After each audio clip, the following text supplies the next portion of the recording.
Private పాఠశాల bus ఢీ కొట్టి 4 ఏళ్ల బాబు అయితే చనిపోయాడు. సో ఈ అబ్బాయికి 3 డేస్ నుంచి ఫీవర్ ఉందంట, స్కూల్కి వెళ్ళట్లేదంట. ఈ అబ్బాయికి వాళ్ళ అక్క ఉంది, వాళ్ళ అక్క తమ్ముడు కలిసి వెళ్ళేవాళ్ళు. కాకపోతే ఈ అబ్బాయికి ఫీవర్ ఉందని చెప్పేసి 3 డేస్ నుంచి వెళ్ళట్లేదంట.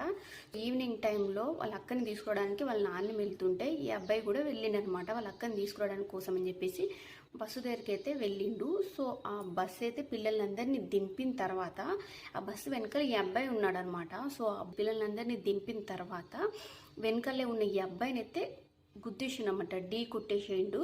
సో ఈ అబ్బాయికి ఫుల్ బ్లీడింగ్ అయ్యి బాగా దెబ్బలు తగిలినాయంట. సో పెద్ద హాస్పిటల్కి తీసుకెళ్ళాలని చెప్పేసి అంబులెన్స్లో తీసుకెళ్తున్నప్పుడే మార్గం మధ్యంలోనే చనిపోయిందంట.